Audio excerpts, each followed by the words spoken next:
2 চামচ পোস্ত ঢেলে দেবো মিক্সিতে। 2 চামচ আছে? হ্যাঁ। Table spoon? হ্যাঁ। 1 চামচ সাদা তিল। আচ্ছা, এটা আবার বড় চামচ।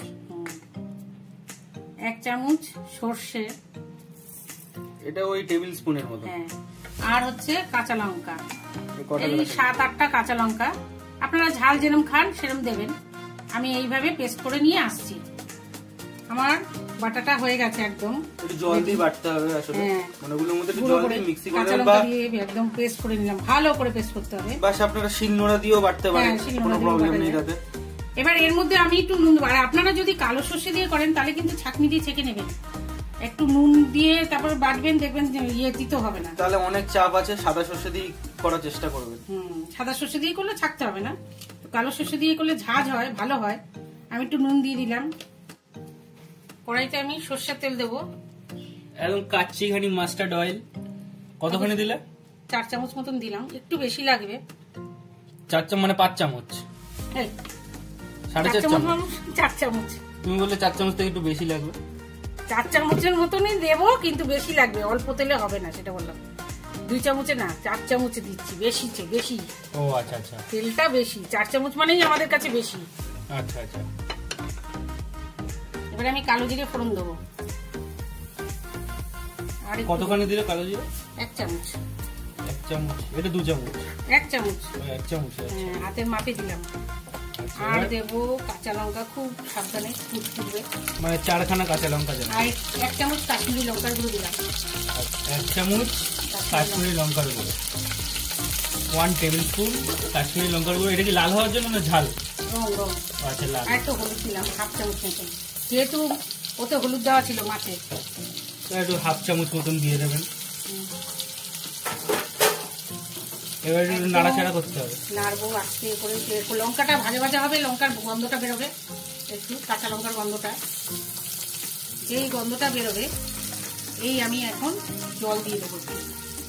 যে হয়ে গেল, এবার এর মধ্যে আমি জল দিয়ে দেবো, বেশি জল দেবো না, 1/2 কাপের। মানে মোটামুটি ওই 5-6 সেকেন্ডের জন্য তেলটাকে একটুখানি ফুটতে হবে আসলে, যাতে গন্ধটা বেরিয়ে আসে লঙ্কার। এবার আমি তারপরে জল দিয়ে দেবেন, এই বাটাটা দিয়ে দেবো। এবারে হচ্ছে যেটা মা বেটে রেখেছিল মশলাটা, কি যেন ছিল এর মশলাটার মধ্যে? সর্ষে, সাদা সর্ষে, পোস্ত আর চালমগজ। চালমগজ না, সাদা তিল। আচ্ছা, সাদা তিল। আপনারা চালমগজও দিতে পারেন 1 চামচ। আচ্ছা, সবই দিয়ে দিন, যা পারবেন তাই দিয়ে দিন। কিন্তু আমি চালমগজ নেই বলে দিইনি। আচ্ছা, আমি দিয়েছি সাদা তিল, 1 চামচ সাদা তিল।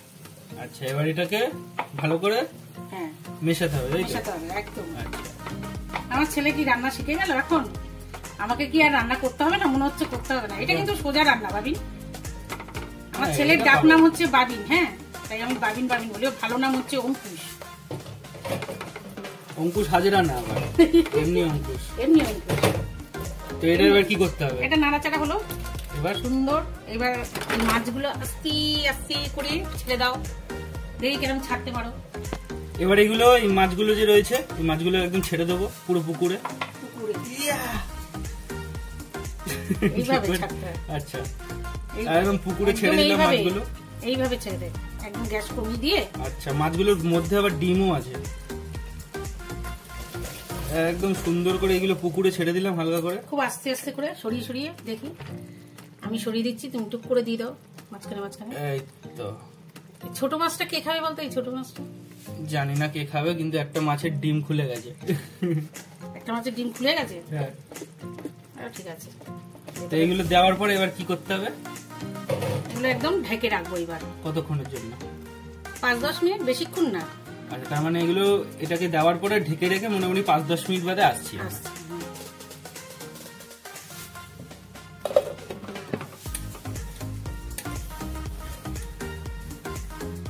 10 মিনিট বাদে আমি চলে এসেছি।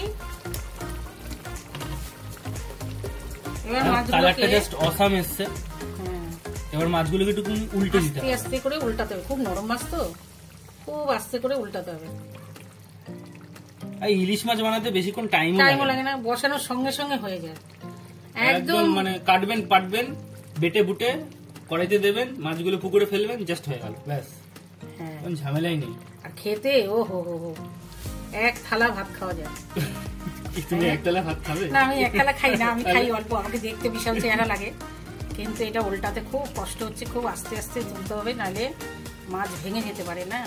খুব আস্তে আস্তে তুলতে হবে। যদিও বা ভেঙে যায়, সবই তো পেটেই যাবে, অসুবিধা নেই। না, ভেঙে গেলে ভাল লাগে? গোটা গোটা মাছ থাকবে, তাহলে ভাল লাগবে। শেষ ফিনিশিং একটা কাজ আছে, একটা কাজ আছে, আর সেটা দিলেই একমাত্র কালারটাও ভালো আসবে, এবং খেতে মানে যখন আপনারা খাবেন তখন খাবেন যখন, সেই সময় একটা স্বাদটাও একটা ভালো আসবে মুখে, আর একটা গন্ধ একটা দুর্দান্ত টাইপের। সেটা হচ্ছে কাঁচা সরষের তেল, একদম কাচ্চিখানি মাস্টার্ড অয়েল। সুন্দর করে উপর থেকে একদম কাঁচা সরষের তেল ছড়িয়ে দিতে হবে। ঠিক এইভাবে ছড়িয়ে দেবো চারিদিকে। এবার আমি ঢাকা দিয়ে দেবো। একটু ঢেকে মানে মিডিয়াম ফ্লেমে রাখতে হবে, তাই তো? একদম মিডিয়াম। তো মোটামুটি কমপ্লিট। আমার রান্না কমপ্লিট একদম। ওকে ওকে।